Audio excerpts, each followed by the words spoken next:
आध्यात्मिक शिक्षुता, ब्रह्म समाज का प्रभाव।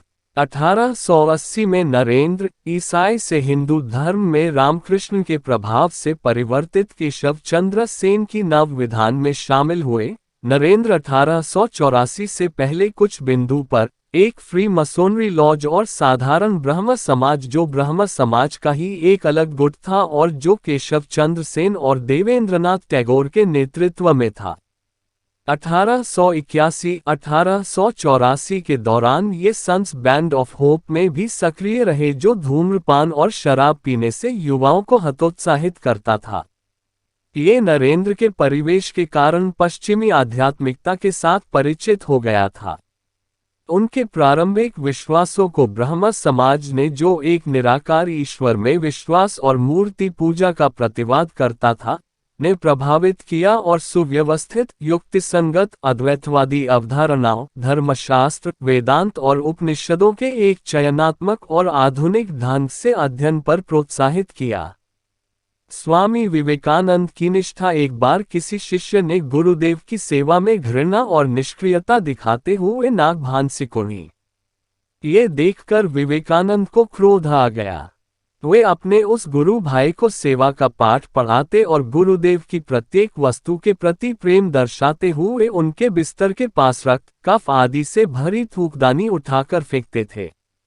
गुरु के प्रति ऐसी अनन्य भक्ति और निष्ठा के प्रताप से ही वे अपने गुरु के शरीर और उनके दिव्यतम आदर्शों की उत्तम सेवा कर सके, गुरुदेव को समझ सके और स्वयं के अस्तित्व को गुरुदेव के स्वरूप में विलीन कर सके, और आगे चलकर समग्र विश्व में भारत के अमूल्य आध्यात्मिक भंडार की महक फैला सके।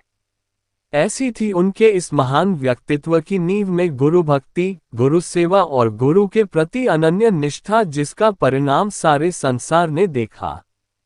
स्वामी विवेकानंद अपना जीवन अपने गुरुदेव रामकृष्ण परमहंस को समर्पित कर चुके थे। उनके गुरुदेव का शरीर अत्यंत रुग्ण हो गया था। गुरुदेव के शरीर त्याग के दिनों में अपने घर और कुटुंब की नाजुक हालत व स्वयं के भोजन की चिंता किए बिना वे गुरु की सेवा में सतत संलग्न रहे। विवेकानंद बड़े स्वप्नदृष्टा थे। उन्होंने एक ऐसे समाज की कल्पना की थी जिसमें धर्म या जाति के आधार पर मनुष्य में कोई भेद न रहे। उन्होंने वेदांत के सिद्धांतों को इसी रूप में रखा।